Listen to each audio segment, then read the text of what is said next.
R হাম কেনেকুৱা হৈছে Yummy. ফ্ৰেঞ্চ ফ্ৰাই খাই ভাল লাগিছে হেল্ল' এভৰিৱান কি খবৰ আপোনালোকৰ আশা কৰোঁ সকলো ভালে আছে আৰু আজি মই নতুন ৰেচিপি এটা লৈ আহিলোঁ আৰু সেইটো হৈছে ফ্ৰেঞ্চ ফ্ৰাই ৰেচিপি আৰু এই ফ্ৰেঞ্চ ফ্ৰাই আপুনি বহুত দিনলৈ ফ্ৰিজত ষ্ট'ৰ কৰি থ'ব পাৰিব আৰু কেনেধৰণে ষ্ট'ৰ কৰি থ'ব তাৰ বাবে আপুনি ভিডিঅ'টো স্কিপ নকৰাকৈ শেষলৈকে চাই থাকিব যেহেতু আৰু কেইদিনমান পিছতে ৰমজান মাহ আৰম্ভ হ'ব আৰু ৰমজান মাহত আপুনি এনেকৈ ফ্ৰেঞ্চ ফ্ৰাই ফ্ৰিজত থৈ ইফতাৰী সময়ত ফ্ৰাই কৰি দিলে খাবলৈ সকলোৱে ভাল পাব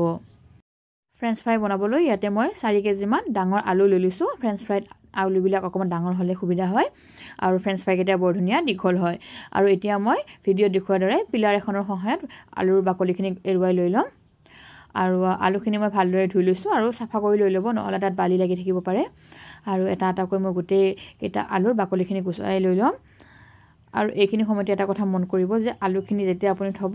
এটা পাত্ৰত পানী লৈ ল'ব আৰু পানীত আপুনি আলুকেইটা থৈ দিব এয়া দেখিছেনে মই পাত্ৰত পানী লৈছোঁ আৰু তাৰপিছত তাত মই বাকলি গুচাই আলুখিনি থৈ দিছোঁ নহ'লে আলুখিনি ক'লা পৰি যাব পাৰে ফ্ৰেঞ্চ ফ্ৰাইখিনি ধুনীয়াকৈ ক'লা নহ'বৰ বাবে আপুনি এই প্ৰচেছটো কৰিব বাকলি গুচাই উঠিয়ে আপুনি আলুকেইটা পানীত ডুবাই থৈ দিব এতিয়া মোৰ আলুৰ বাকলিখিনি গুচোৱা হৈ গৈছে আৰু এতিয়া ভিডিঅ'ত দেখুওৱাৰ দৰে এখন শ্বপিং বৰ্ড লৈছোঁ আৰু এখন ছুৰীৰ সহায়ত মই প্ৰথমতে আলুটোৰ দুইটা ছাইড কাটি লৈ লৈছোঁ এনেকৈ দুইটা ছাইড কাটি ল'ব তেতিয়াহ'লে আপোনাৰ ফ্ৰেঞ্চ ফ্ৰাইখিনি ধুনীয়া শ্বেপত আহিব আৰু ভিডিঅ'ত দেখুওৱাৰ দৰে ফ্ৰেঞ্চ ফ্ৰাইজৰ শ্বেপত মই আলুখিনি কাটি লৈ লৈছোঁ আচলতে মোৰ ল'ৰাজনে এই ফ্ৰেঞ্চ ফ্ৰাই খাই খুব ভাল পায় সি মোক সদায় কয় আম্মা এটা আলু ল'বা 1 কৰি কাটিবা আৰু আপোনাৰ ফ্ৰেঞ্চ ফ্ৰাই হৈ যাব তো মই তাৰ বাবে আচলতে এই ফ্ৰেঞ্চ ফ্ৰাইখিনি বনোৱা ষ্টাৰ্ট দি দিছিলোঁ আৰু এনেকৈ বনাই মই ফ্ৰিজত থৈ দিওঁ ফ্ৰিজত থ'লে বহুত দিনলৈকে ষ্ট'ৰ কৰি থ'ব পাৰি আৰু এতিয়া ভিডিঅ'ত দেখুওৱাৰ দৰে মই এনেকৈ 1 কৰি আলুখিনি কাটি গৈ আছোঁ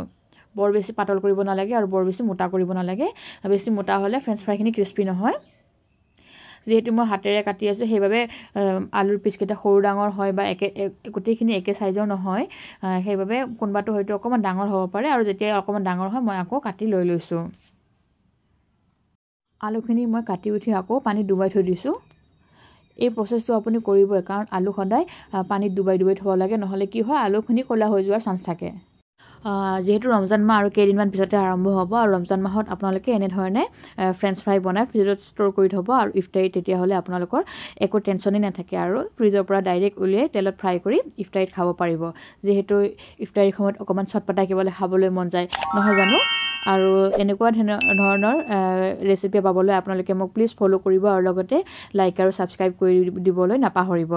এতিয়া মই গোটেইখিনি আলু একেটা প্ৰচেছতে কাটি লৈ ল'ম ফ্ৰেঞ্চ ফ্ৰাই বনোৱাৰ সময়ত এই আলুখিনি কাটাখিনি অকণমান দিগদাৰ হয় বাকীখিনি একেবাৰে ইজি হয় এতিয়া মোৰ গোটেইখিনি আলু ভালদৰে কাটা হৈ গৈছে আৰু ধুনীয়াকৈ ধুই পানীখিনি মই নিগৰাই লৈ লৈছোঁ আৰু এই আপোনালোকে ভিডিঅ'ত দেখিছে মই এটা খৰাহীত পানীখিনি নিগৰাই লৈ লৈছোঁ এতিয়া গেছত মই ডাঙৰ পাত্ৰ এটাত পানী বহুৱাই দি দিছোঁ আৰু পানীত মই ইয়াতে 8 ডাঙৰ চামুচ ভিনেগাৰ দি দিছোঁ বা আধা কাপ ভিনেগাৰ দি দিব ভিনেগাৰ দিলে কি হয় আলুখিনি আপোনাৰ ক'লা নপৰে আৰু লগতে ইয়াতে মই সোৱাদ অনুপাতে মই নিমখ দি দিছোঁ নিমখ আপুনি আলুৰ পৰিমাণ অনুযায়ী দি দিব আৰু লগতে ইয়াতে মই 2 টোপালমান ৰিফাইন তেল দি দিছোঁ ৰিফাইন তেল দিলে আলুখিনি এটাৰ গাত এটা নালাগে আৰু ৰিফাইন তেল দিয়া ভিডিঅ'খিনি মোৰ উঠোৱা নহ'ল আৰু এতিয়া এই পানীখিনি মই প্ৰায় উতলিবলৈ দি দিম ভিডিঅ'ত দেখুওৱাৰ দৰে যেতিয়া পানীখিনি অকণমান উতলিব ষ্টাৰ্ট হৈছে মানে সাইডে যেতিয়া বাবুল আহিব ধৰিছে তেতিয়া মই ইয়াতে ফ্ৰেঞ্চ ফ্ৰাইখিনি দি দিম আৰু এনেধৰণে যেতিয়া পানীখিনি গৰম হ'ব গৰম হোৱাৰ পিছত মই ফ্ৰেঞ্চ ফ্ৰাইখিনি দি প্ৰায় 7 পৰা 8 মিনিট সময় পানীত উতলিবলৈ দি দিম আলুখিনি আপুনি সিজাই দিব নালাগে সিজাই দিলে আপোনাৰ ফ্ৰেঞ্চ ফ্ৰাইখিনি ভাল নহয় আধা সিজা হ'ব লাগে আৰু মই আপোনালোকক দেখুৱাই দিম যে কিমানখিনি আপুনি সিজাব লাগিব প্ৰায় 70% কুক হ'ব লাগিব তাৰপিছত আপুনি ইয়াৰ পৰা আলুখিনি নমাই দি দিব আৰু যেতিয়া আপুনি আলুখিনি নমোৱাৰ লগে লগে আপুনি আলুখিনিৰ ওপৰত ঠাণ্ডা পানী দি দিব ঠাণ্ডা পানী দিলে কি হয় আলুখিনি যেটো কুকিং প্ৰচেছ মানে কি গৰম হৈ থাকে সেই গৰমতে আলুখিনি গোটেই সিজি যাব পাৰে সেইবাবে ঠাণ্ডা পানী দিলে তেতিয়া তাৰ আলুখিনি সিজাটো বন্ধ হৈ যাব এতিয়া মই হেতা এখনেৰে আলুখিনি তল ওপৰ কৰি দি দিছোঁ এনেধৰণে তল ওপৰ কৰি দিলে কি হয় আলুখিনি সমানে চাৰিফালে সিজি যাব এতিয়া মই এটা আলুৰ পিচ আপোনাক দেখুৱাই দিছোঁ এনেধৰণে ভাজ কৰিব যাতে আলু পিচটো ভাঙি নাযায় তেতিয়া গম পাব যে আলুখিনি প্ৰায় আধা সিজা হৈ গৈছে আপুনি এটা দীঘল আলুৰ পিচ লৈ ল'ব আৰু এনেধৰণে যেতিয়া বেকা কৰি দিব তেতিয়াহ'লে আপোনাৰ আলুখিনি ভাঙি নাযায় আৰু এয়া দেখিছেনে ভিডিঅ'ত আপোনাৰ আলুখিনি এটা ট্ৰেন্সপাৰেণ্ট লুক আহিছে এয়া আৰু এটা দেখুৱাই দিছোঁ আপোনালোকক এই এনেকুৱা বেণ্ড কৰি দিলে আলুখিনি ভাঙি নাযায় তেতিয়া গম পাব যে আলুখিনি প্ৰায় আধা সিজা হৈ গৈছে আৰু এতিয়া মই এই আলুখিনি পানীৰ পৰা নমাই দি দিম আৰু এটা খৰাহি লৈ ল'ম তাত মই এই আলুখিনি দি দিম আৰু লগে লগে মই পানীৰ টেপৰ তলত ঠাণ্ডা পানী দি দিম যেহেতু মোৰ আলুৰ পৰিমাণখিনি বেছি সেইবাবে মই দুটা পাত্ৰত আলুখিনি নমাই দি দিছোঁ আৰু আপোনাক আকৌ এবাৰ দেখুৱাই দিছোঁ এই চাওকচোন আলুখিনি বৰ ধুনীয়া এটা ট্ৰেন্সপাৰেণ্ট লুক এটা আহিছে আৰু লগতে এটা বেকা কৰি দিলে ই ভাঙি নাযায় তাৰমানে ই ধুনীয়াকৈ পাৰফেক্ট সিজিছে যিটো আমাক ফ্ৰেঞ্চ ফ্ৰাইৰ বাবে প্ৰয়োজন হয় এতিয়া মই ফেনৰ তলত এখন কাপোৰ পাৰি দি দিছোঁ আৰু তাৰপিছত তাত মই সিজাই লোৱা আলুখিনি মেলি দিছোঁ আৰু ইয়াৰ পানীখিনি মই শুকাবলৈ ফেনখন চলাই দি দিছোঁ যিহেতু ঠাণ্ডা বতৰ তাৰপিছতো মই ফেনখন চলাই দি দিছোঁ কাৰণ আলুখিনি সিজিব লাগে আৰু পটাপট অকণমান আপোনালোকক ফ্ৰাই কৰি দেখুৱাব লাগে আৰু লগতে এই ল'ৰাটো দেখিছে নহয় আপোনালোকে একদম ফ্ৰেঞ্চ ফ্ৰাই বাবে ৰখি আছে প্ৰায় আধা ঘণ্টামান সময় আপুনি ফেনৰ তলত দিলে আলুখিনি ধুনীয়াকৈ শুকাই যাব প্ৰায় আধা ঘণ্টামান পিছত মই আলুখিনি ফেনৰ তলৰ পৰা নমাই এটা পাত্ৰত লৈ ল'ম আৰু এতিয়া এই আলুখিনি আপুনি কেনেধৰণে ফ্ৰিজ কৰিব লাগিব এইখিনি মই আপোনাক দেখুৱাই দি দিম ইয়াতে মই দুটা পাত্ৰ লৈ লৈছোঁ ইয়াতে মই আলুখিনি দি দিম আৰু মই দুই ধৰণে ফ্ৰিজ কৰিব পৰা প্ৰচেছ আপোনালোকক দেখুৱাই দিছোঁ প্ৰথমতে এটা পাত্ৰত মই অকল ৰিফাইন তেল দি দিছোঁ আৰু ৰিফাইন তেল দি ভালদৰে ফ্ৰেঞ্চ ফ্ৰাইখিনি মিহলাই লৈ লৈছোঁ এনেকৈ ৰিফাইন তেল দিলে কি হয় ফ্ৰেঞ্চ ফ্ৰাইখিনি এটাৰ লগত এটা গাত লাগি নাথাকে ইয়াতে মই এখন ডাঙৰ হেতা লৈ লৈছোঁ আৰু সেই হেতাৰে মই দুহেতা ইয়াতে ৰিফাইন তেল দি দিছোঁ আৰু ভালদৰে এই ফ্ৰেঞ্চ ফ্ৰাইখিনি মই মিহলাই লৈ লৈছোঁ ভালদৰে মিহলাব যাতে গোটেইখিনি ফ্ৰেঞ্চ ফ্ৰাইতে তেল লাগি ধৰে কাৰণ যেতিয়া আমি ইয়াক ফ্ৰিজ কৰিম তেতিয়া কি হয় এটাৰ লগত এটা আঠা লাগি নধৰে মই দুইখন হাতেৰে ভালদৰে তেল খানি দি দিছোঁ আৰু এইখিনি এতিয়া ষ্ট'ৰ কৰিব পৰা হৈ গৈছে এতিয়া আনটো প্ৰচেছ মই দেখুৱাই দিম এতিয়া আনটো প্ৰচেছত কি কৰিছোঁ মই ইয়াতে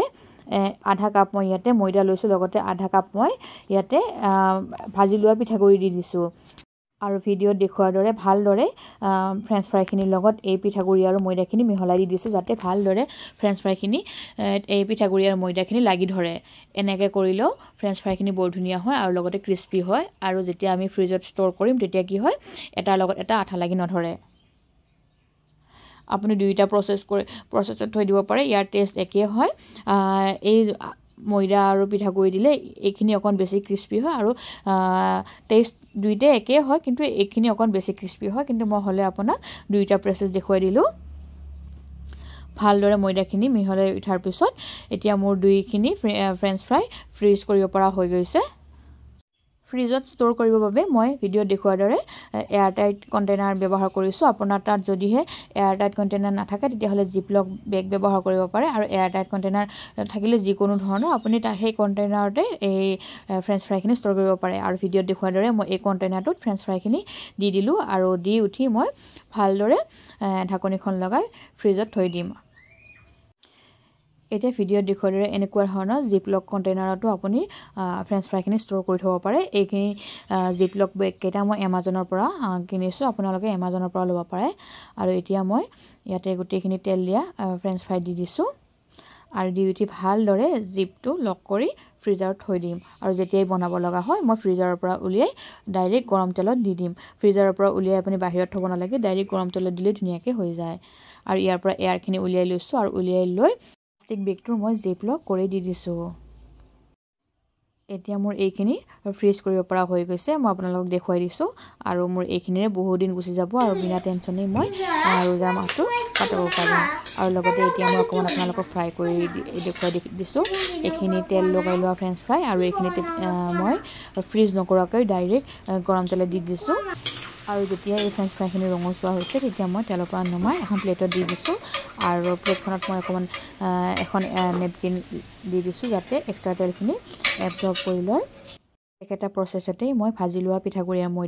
ময়দাৰে বনোৱা ফ্ৰেঞ্চ ফ্ৰাইখিনি ফ্ৰাই কৰি লৈ ল'ম আৰু যেতিয়ালৈকে ৰঙচুৱা হয় তেতিয়ালৈকে মই এই ফ্ৰেঞ্চ ফ্ৰাইখিনি ভাজি থাকিম ভিডিঅ'ত দেখুৱাৰ দৰে ফ্ৰেঞ্চ ফ্ৰাইখিনি বৰ ধুনীয়াকৈ ৰঙচুৱা হৈছে আৰু ফ্ৰেঞ্চ ফ্ৰাইখিনি মই তেলৰ পৰা নমাই লৈ লৈছোঁ।